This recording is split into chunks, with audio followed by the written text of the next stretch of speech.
Everyone. आज है 30 अगस्त और आज की इस क्लास में हम डिस्कस करेंगे 30 अगस्त से बनने वाले करंट अफेयर के सभी इंपॉर्टेंट क्वेश्चंस। प्रीवियस क्लास में हमने देखा था कि रिसेंटली लिथुआनिया की नई प्रधानमंत्री इंगा रुगेनियन बनी है। हाल ही में हॉकी एशिया कप 2025 होस्ट करने जा रहा है राजगीर, बिहार। भारतीय सेना द्वारा असम में आरोग्य सेतु अभ्यास आयोजित किया गया। रिसेंटली रविचंद्रन अश्विन ने आईपीएल से संन्यास लिया और अरुणाचल प्रदेश गवर्नमेंट ने समय पर पेंशन वितरण के लिए ई भविष्य पहल की शुरुआत करी है। 1 सितंबर से 30 सितंबर तक उत्तर प्रदेश गवर्नमेंट शुरू करने जा रही है no helmet no fuel campaign. Telugu भाषा दिवस 29 अगस्त को मनाया गया। 28 अगस्त 2025 को प्रधानमंत्री जनधन योजना ने 11 वर्ष कंप्लीट किए। सेंट्रल इंडस्ट्रियल सिक्योरिटी फोर्स ने अपनी पहली महिला कमांडो यूनिट की शुरुआत एमपी में की है। 29 अगस्त को नेशनल स्पोर्ट्स डे मनाया जाता है मेजर ध्यानचंद के सम्मान में। किताब है इन प्रेज ऑफ कोइलनेस पॉलिटिक्स, जो कि लिखी गई है मनोज के झा के द्वारा। तो सभी क्वेश्चंस हमने प्रीवियस क्लास में देखे थे। शुरू करते हैं आज का हमारा पहला सवाल। सवाल है, किस देश में ब्राइट स्टार 2025 नामक सैन्य अभ्यास आयोजित किया जाएगा? तो ये एक्सरसाइज जो कि होस्ट करने जा रहा है मिस्र यानी कि इजिप्ट। ब्राइट स्टार 2025 ये बहुपक्षीय सैन्य अभ्यास है, यानी कि इसमें इजिप्ट और भारत तो पार्टिसिपेट करेंगे ही, भारत के अलावा भी इसमें अन्य कंट्री पार्टिसिपेट करने जा रही है। देखिए यहाँ मैंने मेंशन किया है कि अभ्यास इजिप्ट और अमेरिका द्वारा आयोजित किया जाता है और मध्य पूर्व और उत्तरी अफ्रीका क्षेत्र का सबसे बड़ा संयुक्त सैन्य अभ्यासों में से एक है। तो भारत सहित विभिन्न देशों के सैन्य बल इसमें पार्टिसिपेट करने जा रहे हैं। यदि बात की जाए इजिप्ट की, इसकी कैपिटल हो जाएगी काहिरा, करेंसी इजिप्टियन पाउंड है। यहाँ के जो प्रेसिडेंट है ये हो जाएंगे अब्दुल फतह अल सीसी। यहाँ इसके जस्ट बगल में आप देख पा रहे हैं स्वेज कैनाल। इजिप्ट से ही यदि आप देखेंगे ना तो निकलती है नील नदी, जो कि दुनिया की सबसे लंबी नदी है। और हालांकि विक्टोरिया लेक से इसका उद्गम होता है, लेकिन ये भूमध्य सागर में गिरने से पहले, ये जो आप मेडिटेरियन सी देख रहे हैं ना, यही है भूमध्य सागर। यहाँ गिरने से पहले इजिप्ट में आसवन बांध बनाती है, ये भी आपको याद रखना है। अब इस देश से रिलेट करके कुछ करंट अफेयर के फैक्ट हम देखें तो अगस्त के महीने में मैंने आप लोगों को बताया है कि मोहम्मद सलाह ये इसी इजिप्ट से बिलोंग करते हैं। 3 बार PFA player of the year award जीतने वाले पहले खिलाड़ी। डब्ल्यूएचओ ने अक्टूबर के महीने में इजिप्ट को मलेरिया मुक्त घोषित किया था। 2022 में जो कोप 27 था, जलवायु परिवर्तन को लेकर के जो होने वाली बैठक है, इसका 27th एडिशन होस्ट किया था इजिप्ट ने। फिर इसका 2023 वाला जो एडिशन था ये यूएई ने होस्ट किया था। 2024 वाला एडिशन बाकू अजरबैजान ने होस्ट किया। अब जो कोप 30 है 2025 का, ये होस्ट करने जा रहा है माफ कीजिएगा, ब्राजील। मैंने ब्रिक्स इसलिए भी कह दिया क्योंकि इस ब्राजील ने इस साल का ब्रिक्स समिट भी होस्ट किया। तो यहां से आपका आंसर ब्राजील हो जाएगा। कोप 27, कोप 28, कोप 29 और ये कोप 30 इस साल का आपको रिलेट कर लेना है। प्राइम मिनिस्टर नरेंद्र मोदी जी को इस देश ने ऑर्डर ऑफ नाइल की उपाधि से सम्मानित किया। लाल सागर रिजॉर्ट हरगडाह के तट पर सिंदबाद पनडुब्बी पर सवार 6 विदेशी पर्यटकों की मौत हुई। तो लाल सागर की लोकेशन आप यहां देख सकते हैं। यदि हम चलें अदर ऑप्शन की तरफ, सदा तनसीक अभ्यास। सदा तनसीक अभ्यास ना, ये भारत और सऊदी अरब के बीच पहली बार एक जॉइंट मिलिट्री एक्सरसाइज थी जो आयोजित की गई। रिसेंटली बिहार के किसी एग्जाम में से क्वेश्चन पूछा गया। चाइना के साथ भारत की जो एक्सरसाइज है ये है हैंड इन हैंड। रशिया के साथ इंदिरा और एविया इंदिरा एक्सरसाइज आप रिलेट कर सकते हैं। सेलेनेक्स अभी रिसेंटली संपन्न हुई है। भारत श्रीलंका के बीच नेवल एक्सरसाइज है। जुलाई स्टॉर्म रशिया ने होस्ट किया। बोंगो सागर और संप्रति बांग्लादेश के साथ होती है। युद्धाभ्यास कोप इंडिया वज्र प्रहार टाइगर ट्रंप अमेरिका के साथ। इंदिरा एविया इंदिरा रशिया के साथ। सूर्य किरण नेपाल के साथ। शक्ति वरुण गरुण फ्रांस के साथ। शिन्यु मैत्री धर्म गार्जन वीर गार्जन जिमेक्स जापान के साथ। मैत्री थाईलैंड के साथ। यह भी मेघालय उमरोई में भी आयोजित की ही जाएगी। खान क्वेस्ट मंगोलिया ने होस्ट किया।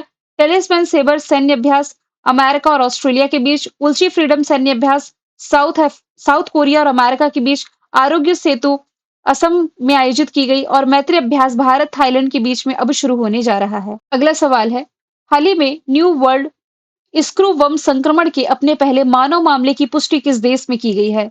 तो आंसर इसका हो जाएगा अमेरिका। देखिए इसके बारे में थोड़ी डिटेल मैंने ऐड करी है। हाल ही में अमेरिका ने मांस खाने वाले न्यू वर्ल्ड स्क्रूवम के पहले मानव मामले की पुष्टि की, यानी कि ये संक्रमण इंसानों में पहली बार देखा गया है, इसकी पुष्टि हो चुकी है। अब ये है क्या? New World screwworm. ये है क्या? तो वास्तव में एक मक्खी का लार्वा यानी कि कीड़ा है, जो गर्म खून वाले जानवरों के खुले घाव में अंडे देता है।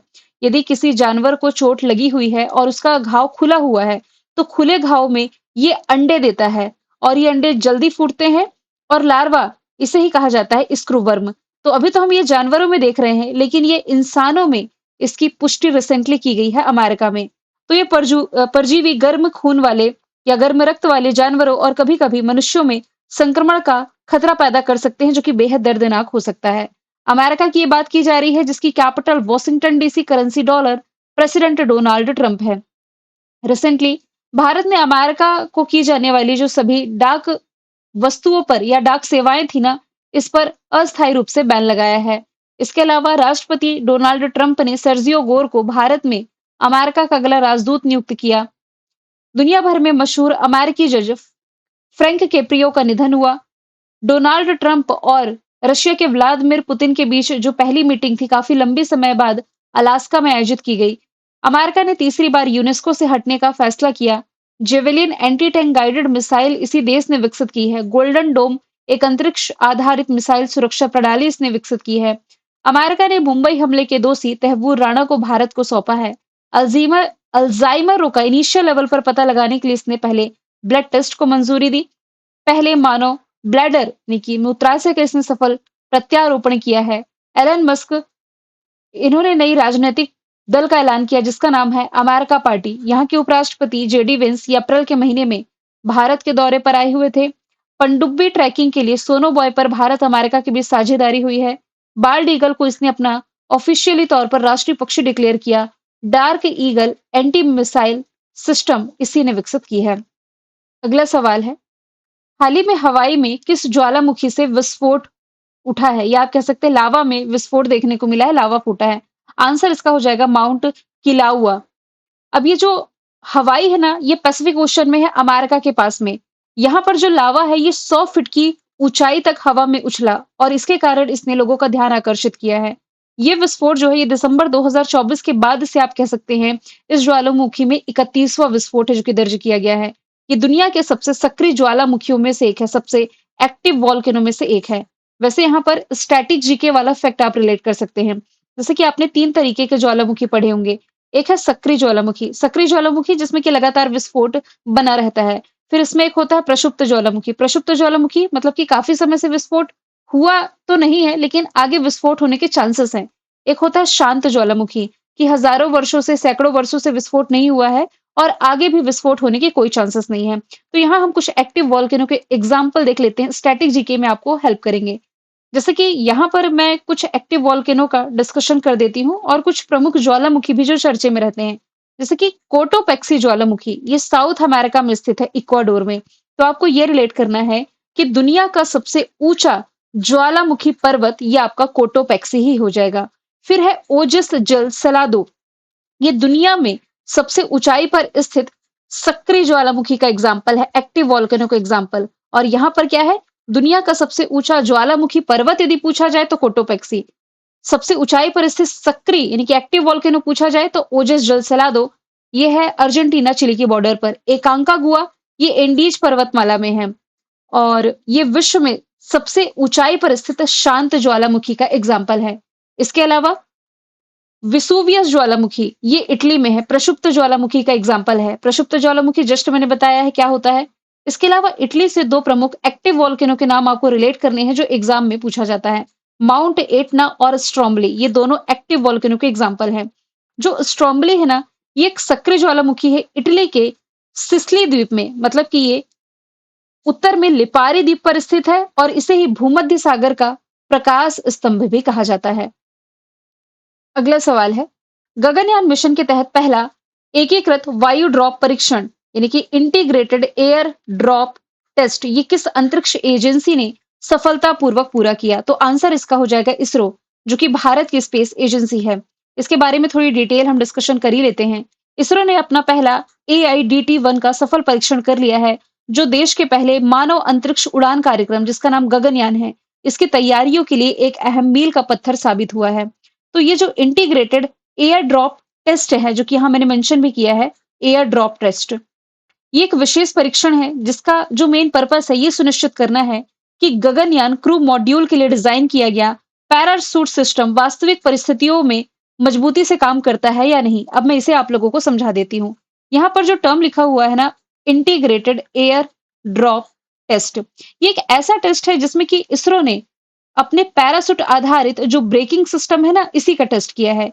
इसमें एक मॉक मॉड्यूल या आप कह सकते हैं एक नकली अंतरिक्ष कैप्सूल को एयरक्राफ्ट से गिराया गया है इससे, और मॉड्यूल को धीरे-धीरे पैराशूट की मदद से नीचे लाया गया है। तो इसमें बेसिकली ये दिखाने का प्रयास किया गया है कि हमारा सिस्टम है जो कि पूरी तरीके से काम कर रहा है। मतलब ये हुआ कि भविष्य में जब भारतीय अंतरिक्ष यात्री जब अंतरिक्ष से लौटेंगे, तो उनके लिए ये एक लाइफलाइन साबित हो सकता है। गगनयान मिशन के तहत अंतरिक्ष यात्रियों को पहली बार आप कह सकते हैं इंसानों को भेजा जाएगा अंतरिक्ष में इसरो के द्वारा। तो ये भारत का महत्वाकांक्षी अंतरिक्ष मिशन है, जिसके तहत 3 सदस्यीय दल को 3 दिनों के लिए लगभग 400 किलोमीटर की ऊंचाई पर पृथ्वी का जो लोअर अर्थ ऑर्बिट है, निचली कक्षा लियो, इसमें भेजा जाएगा। फिर सुरक्षित रूप से पृथ्वी पर वापस लाया जाएगा। इसरो की तिरुअनंतपुरम की जो यूनिट है ना, इसने गगनयान मिशन के लिए एक मानव रूपी रोबोट विकसित किया जिसका नाम व्योम मित्र है। ये एग्जाम में काफी बार पूछा गया। इसरो के बारे में यदि हम देखें तो 1969 formation year, Bangalore Karnataka headquarter है, अध्यक्ष वी नारायण है। जनवरी के महीने में सतीश धवन अंतरिक्ष केंद्र से इसने अपना 100वां मिशन लॉन्च किया, लेकिन इसका 101वां मिशन ये असफल हुआ। ये था अर्थ ऑब्जर्वेशन सैटेलाइट 09। इसरो ने स्पेडेक्स मिशन का सफल परीक्षण किया है। किस रॉकेट की मदद से? पीएसएलवी C60 की मदद से। इसरो का पहला एनालॉग अंतरिक्ष मिशन लेह लद्दाख में लॉन्च किया गया। नासा के साथ मिलकर के ये निसार प्रोजेक्ट पर काम कर रहा है, और अरुणाचल प्रदेश के शियोमी जिलों में जो मेचुका क्षेत्र है, यहाँ पर इसरो ने पासंग वांगचुक सोना इसरो स्पेस लैब का उद्घाटन किया है। यदि मैं अदर ऑप्शन की बात करूं तो जेक्सा क्या है? ये जापानीज स्पेस एजेंसी है, और जेक्सा ने दुनिया का पहला लकड़ी का सैटेलाइट लिग्नोसैट प्रोब ये लॉन्च किया था। स्पेस एक्स ये एलन मस्क की कंपनी है, मतलब अमेरिका की प्राइवेट स्पेस कंपनी। इसी का एक प्रोजेक्ट है स्टारशिप, जिसके बारे में आगे हम डिस्कशन करेंगे भी। नासा अमेरिका की स्पेस एजेंसी है। इसका प्रेफायर मिशन आप रिलेट कर सकते हैं, पंच मिशन भी रिलेट कर सकते हैं। सवाल नंबर 5वां है, किस देश ने मार्च 2026 से यानी कि अगले वर्ष से कक्षाओं में मोबाइल फोन पर प्रतिबंध लगाने की घोषणा करी है? तो ऐसी घोषणा भी हाल ही में साउथ कोरिया के द्वारा की गई। ऑप्शन ए इसका राइट आंसर है। यूथ में सोशल मीडिया की लत और पढ़ाई में व्याकुलता को लेकर के बढ़ती चिंताओं के बीच जो साउथ कोरिया है, इसने ऐसा फैसला किया है कि अगले वर्ष मार्च के महीने से ये स्कूली कक्षाओं में बच्चों को फोन लाना ये अलाउ नहीं करेगा। हालांकि अभी संसद में इसे समर्थन भी मिल चुका है और ये मार्च 2026 से लागू हो जाएगा। तो साउथ कोरिया इसी के साथ उन देशों में शामिल हो जाएगा जो एजुकेशनल इंस्टीट्यूट में यानी कि शैक्षणिक संस्थानों में स्मार्टफोन के इस्तेमाल पर प्रतिबंध लगा रहे हैं। जैसे कि मैंने आपको बताया था ना कि ऑस्ट्रेलिया भी एक ऐसा देश है जो कि 16 साल से कम उम्र के बच्चों के लिए सोशल मीडिया का उपयोग पूरी तरीके से बैन कर रहा है, और सोशल मीडिया में ये यूट्यूब को भी अब शामिल कर रहा है। यहाँ से यदि मैं बात करूँ साउथ कोरिया की, तो एशिया महाद्वीप में है, capital Seoul, currency south Korean von है। यहाँ से 38 पैरेलल लाइन है, 38वीं समानांतर रेखा जो कि नॉर्थ कोरिया साउथ कोरिया को सेपरेट करती है। हमने देखा था लगभग 8 महीने पहले कि साउथ कोरिया की नेशनल असेंबली ने कार्यवाहक राष्ट्रपति हान डक्सू पर महाभियोग लाने के लिए मतदान किया। साउथ कोरिया के मुआन शहर में दिसंबर की ये न्यूज है, विमान हादसा हुआ था, काफी बड़ा हादसा, जिसमें कि 179 लोगों की मौत हुई थी। हालांकि 2 लोग इसमें बचे थे। रनवे पर ये जहाज फिसला था। जैसे अहमदाबाद में लगभग 250 लोगों की डेथ हुई थी ना, वैसे ही एक बहुत बड़ा विमान हादसा दिसंबर में हमने साउथ कोरिया में देखा था। 5G नेटवर्क लॉन्च करने वाला दुनिया का पहला देश आपका साउथ कोरिया ही हो जाएगा। यहाँ से यदि मैं अदर ऑप्शन की बात करूं, ऑस्ट्रेलिया के फैक्ट हम देख ही लिए हैं। भारत के यूपीआई को मंजूरी देने वाला देश फ्रांस है, जबकि रिसेंटली गाजा पर अधिकार करने का ऐलान इजराइल ने कर दिया है। सवाल नंबर 6वां है, प्रधानमंत्री स्ट्रीट वेंडर आत्मनिर्भर निधि योजना, जिसे आप कह सकते हैं प्रधानमंत्री स्वनिधि योजना, इसके पुनर्गठन और विस्तार को कब तक के लिए मंजूरी दी गई? आंसर इसका हो जाएगा 31 मार्च 2030 तक के लिए। अभी 2025 चल रहा है, तो आने वाले 5 साल तक के लिए इस स्कीम को एक्सटेंड किया गया है।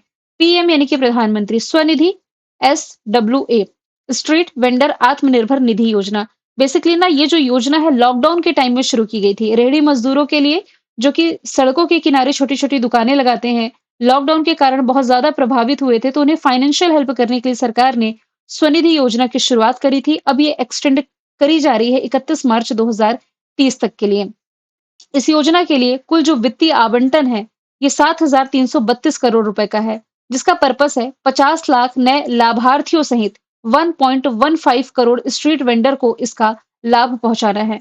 आत्मनिर्भर भारत के तहत आवास और शहरी मामलों के मंत्रालय के द्वारा इस योजना की शुरुआत की गई थी, जो कि सूक्ष्म लोन प्रोवाइड कराता है। सवाल नंबर 7वां है, हाल ही में जारी national annual report and index on women safety, नारी रिपोर्ट आप कह सकते हैं, नारी यानी कि national annual report and index, इसके अनुसार जो है ये कौन सा शहर महिलाओं के लिए सबसे सुरक्षित शहर बताया गया है? आंसर इसका हो जाएगा कोहिमा। ऑप्शन नंबर सी इसका राइट आंसर है। तो अभी हाल ही में जो नारी इंडेक्स पेश किया गया है, इसमें कुछ चौंकाने वाले नतीजे पेश किए गए, जिसमें कि कोहिमा, विशाखापट्टनम ये सबसे सुरक्षित शहर बताए गए हैं। इसके अलावा पटना, जयपुर महिलाओं के लिए असुरक्षित शहर साबित हुए हैं। तो इसमें महिलाओं के लिए सुरक्षित शहरों की लिस्ट में कोहिमा, विशाखापट्टनम के अलावा भुवनेश्वर, आइजोल, गंगटोक, ईटानगर, मुंबई ये सेफ सिटी में बताए गए हैं। इसमें आप कंफ्यूज नहीं होइएगा, क्योंकि अगस्त के महीने में ही मैंने आप लोगों को बताया था कि न्यूम ब्यो इंडेक्स अभी हाल ही में जो जारी किया गया, इसमें भारत का सबसे सुरक्षित शहर जो है, ये मैंगलोर कर्नाटक को बताया गया था। ओवरऑल दुनिया का सबसे सुरक्षित शहर अबू धाबी को बताया गया था। मैंगलोर को इसमें ग्लोबली 49 प्लेस पर रखा गया था, भारत की तरफ से टॉप पर है। तो वैसे सुरक्षित शहर में मैंगलोर टॉप पर है, लेकिन यहाँ पर देखिए महिलाओं पर सुरक्षा को लेकर के ये रिपोर्ट है, जिसमें कि कोहिमा को रखा गया है टॉप पर। मैंगलोर का भी ऑप्शन ए में रखा है, तो आप समझ गए होंगे कि क्यों मैंने ऐड किया है। यहाँ पर जो कोहिमा लिखा हुआ है ना, ये नागालैंड की कैपिटल हो जाएगी। बैंगलोर दुनिया के सबसे भीड़-भाड़ वाले शहरों में 6वें स्थान पर आता है। हालाँकि भारत का सबसे भीड़-भाड़ वाला शहर बैंगलोर है, और दुनिया का सबसे भीड़-भाड़ वाला शहर यदि पूछा जाए तो ये लंदन हो जाएगा। दिल्ली, ये छात्रों के लिहाज से सबसे किफ़ायती शहर बताया गया था हालिया जारी रिपोर्ट के अनुसार। सवाल 8वां है, निम्नलिखित में से किसने टेक्सास स्थित अपने स्टार बेस केंद्र से स्टारशिप रॉकेट की 10वीं सफल परीक्षण उड़ान पूरी करी है? तो जैसा कि मैंने बताया, स्टारशिप रॉकेट ये आपको रिलेट करना है स्पेसएक्स से। स्पेसएक्स जो कि अमेरिका की प्राइवेट स्पेस कंपनी है, जिसके मालिक कौन हो जाएंगे? एलन मस्क हो जाएंगे। स्टारशिप रॉकेट कई बार आप पढ़ते हैं, ये इतना चर्चे में क्यों रहता है? क्योंकि इसे दुनिया का सबसे शक्तिशाली रॉकेट कहा जाता है। अब दुनिया का सबसे शक्तिशाली यानी कि पावरफुल रॉकेट कहने का क्या मतलब है? किसी रॉकेट की शक्ति का अंदाजा आप 2 ही चीज़ों से लगा सकते हैं। पहली बात तो ये कि ये अपने साथ कितना पेलोड यानी कि भार कैरी करके अंतरिक्ष में ले जा सकता है, और दूसरा ये है कि कितनी दूरी तक जा सकता है। इन्हीं 2 पैरामीटर के आधार पर बताया गया कि ये दुनिया का सबसे शक्तिशाली रॉकेट है स्टारशिप, जिसका नाम है स्पेसएक्स से आप रिलेट करेंगे। और यहाँ से आप ये भी रिलेट कर सकते हैं, नासा के फैक्टर तो हम देख चुके हैं। चाइना नेशनल स्पेस एडमिनिस्ट्रेशन, ये चाइना की स्पेस एजेंसी है, और चाइना से आप ये रिलेट कर सकते हैं, इसने आर्टिफिशियल सन विकसित किया था, जिसका नाम है EAST experimental advanced super conductive tokamak. Blue Origin ये भी प्राइवेट स्पेस कंपनी है। अमेज़न अमेज़न की प्राइवेट कंपनी या अमेज़न की अंतरिक्ष कंपनी का नाम ही क्या है? Blue origin. अमेज़न के मालिक जेफ बेजोस हैं, तो जेफ बेजोस की ये प्राइवेट स्पेस कंपनी है। इसी का न्यू शेफर्ड 25 मिशन था, जिसके तहत जो गोपीचंद थोटाकुरा है, भारत के गोपीचंद थोटाकुरा बतौर टूरिस्ट अंतरिक्ष यात्रा पर जाने वाले पहले भारतीय बने थे। सवाल 9वां है, लद्दाख में कौन सा उत्सव 2025 में ऐतिहासिक अगस्त बर्फबारी के साथ शुरू हुआ है? तो ये आपको रिलेट करना है ऑप्शन बी, सुरु ग्रीष्म उत्सव। इसकी शुरुआत हो चुकी है लद्दाख में। बर्फबारी ने इस उत्सव को पारंपरिक ग्रीष्मकालीन आयोजन की बजाय एक अनोखे हिम उत्सव में कन्वर्ट कर दिया, एक स्नो फेस्टिवल के रूप में कन्वर्ट किया है। यदि लद्दाख की बात की जाए तो काफी समय से इसका डिस्कशन हमने किया भी नहीं है। इसके उपराज्यपाल बदल दिए गए हैं। पहले मैं बीडी मिश्रा पढ़ाती थी, अब है कविंदर गुप्ता। राजधानी में लेह कारगिल है, जिले हैं 7। लद्दाख में पहला एस्ट्रो टूरिज्म फेस्टिवल आयोजित किया गया, पहले पोलो स्टेडियम का उद्घाटन किया गया। दुनिया की सबसे ऊंची और एशिया की सबसे बड़ी अमेजिंग क्षेत्र वेधशाला का उद्घाटन हाल में लद्दाख में किया गया। स्नो लेपर्ड की संख्या सबसे ज्यादा लद्दाख में 477। कारगिल युद्ध के नायकों को श्रद्धांजलि देने के लिए यहाँ पर काकसर ब्रिज का नाम कैप्टन अमित भारद्वाज सेतु किया गया। इसरो का पहला एनालॉग अंतरिक्ष मिशन लेह लद्दाख में लॉन्च किया गया, और यहाँ पर विश्व का पहला हाई अल्टीट्यूड वाला पैरा स्पोर्ट्स सेंटर का उद्घाटन किया गया। हालाँकि स्थापना भी की नहीं गई है, कंप्लीट नहीं हुआ, उद्घाटन किया जाएगा। यहाँ फेस्टिवल की बात की जा रही है, तो बोनालू फेस्टिवल, बथकुम्मा फेस्टिवल दोनों आप तेलंगाना से रिलेट करेंगे। मणिपुर से रिलेट करेंगे तो Cheiraoba festival, Yaoshang festival, Shirui lily festival. Rajasthan से रिलेट करेंगे तो पुष्कर जैसलमेर फेस्टिवल, बीकानेर महोत्सव।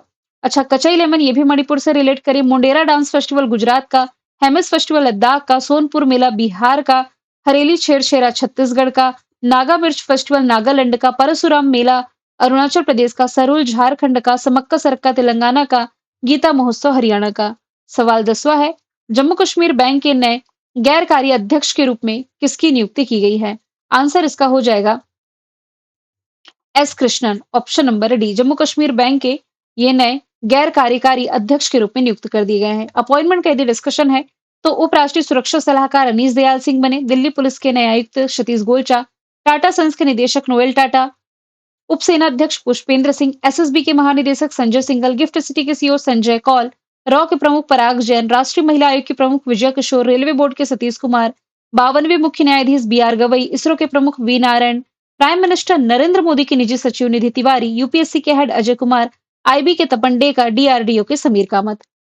अगला सवाल है, Indian army terrier cyber quest 25 का आयोजन किस शहर में होगा? तो राजधानी दिल्ली इसे होस्ट करने जा रही है। भारतीय सेना की प्रादेशिक सेना, आईआईटी मद्रास और आईएआरसी के अलावा साइबर पीस ये मिल करके ये इवेंट की मेजबानी करेंगे। बेसिकली ना ये साइबर सिक्योरिटी के ही पर्पज से, साइबर सुरक्षा के पर्पज से एक तरह का आप कह सकते हैं इवेंट है जिसकी मेजबानी राजधानी दिल्ली करेगी। अभी 7वां हेलीकॉप्टर समिट पुणे महाराष्ट्र ने होस्ट किया। फाइड शतरंज वर्ल्ड कप होस्ट करेगा गोवा, और मिस वर्ल्ड प्रतियोगिता 2025 की होस्ट करी तेलंगाना हैदराबाद ने, जिसमें कि मिस वर्ल्ड चुनी गई थी थाईलैंड की ओपल सुचाता। सवाल 12वां है, किस देश में पहला अंतरराष्ट्रीय पाली सम्मेलन का आयोजन किया गया? तो ये होस्ट किया है भारत के पड़ोसी श्रीलंका ने। ऑप्शन बी राइट आंसर है। तो श्रीलंका के कैंडी में भारत के सहायक उच्चायोग यानी कि हाई कमीशन और पैराडेनिया विश्वविद्यालय के सहयोग से यह आयोजित किया गया। इसमें श्रीलंका, भारत और अन्य देशों के विद्वान सम्मिलित हुए। सम्मेलन का मुख्य विषय है पाली भाषा का भविष्य, और इसमें थेरवाद परंपरा, पांडुलिपि अध्ययन और पाली के विकास पर अहम चर्चा हुई है। श्रीलंका भारत का पड़ोसी, कैंडी की जो मैं बात कर रही हूँ, यहाँ इसकी लोकेशन देख सकते हैं। कैपिटल हो जाएगी commercial capital Colombo, executive capital Jayawardenepura Kotte. Official language Sinhali Tamil है, करेंसी रुपया है। प्राइम मिनिस्टर हरनी अमरसूरिया, प्रेसिडेंट अनुरा दिसानायके है। यहाँ के पूर्व राष्ट्रपति और 6 बार प्रधानमंत्री रह चुके रणल विक्रमसिंघे को गिरफ्तार किया गया। सिलेनक्स अभ्यास रिसेंटली संपन्न हुआ। कटारगाम में साला फेस्टिवल, पोसन पोया पर्व और भारत श्रीलंका के बीच लीबा का गठन किया गया। लंका इंडिया बिजनेस एसोसिएशन, दोनों देशों के बीच ट्रेड को बढ़ावा देने के लिए। नेक्स्ट T20 वर्ल्ड कप जो पुरुषों को होगा, भारत और श्रीलंका मिलकर होस्ट करेंगे। भारत की बात आई है तो भारत अभी मैत्री अभ्यास आयोजित करने जा रहा है थाईलैंड के साथ। म्यांमार, यहाँ भारत को आपको रिलेट करना ऑपरेशन ब्रह्मा, जो म्यांमार भूकंप से प्रभावित है तो भारत ने हेल्प करने के लिए ऑपरेशन ब्रह्मा चलाया था। 8 अगस्त को बांग्लादेश अपना नया स्थापना दिवस मनाने की घोषणा कर चुका है। मैंने कल आपसे पूछा था किस शहर में 15वें नंबर का भारत जापान वार्षिक शिखर सम्मेलन होगा? आंसर टोक्यो था। आज का सवाल है, किस देश में 68 नंबर का जो कॉमनवेल्थ यानी कि राष्ट्रमंडल संसदीय सम्मेलन का आयोजन किया जाएगा, जिसमें कि भारत को रिप्रेजेंट करेंगे ओम प्रकाश बिरला? तो आंसर इसका जो भी आप कमेंट बॉक्स में बताइए। मिलेंगे नेक्स्ट वीडियो में। Thank you so much.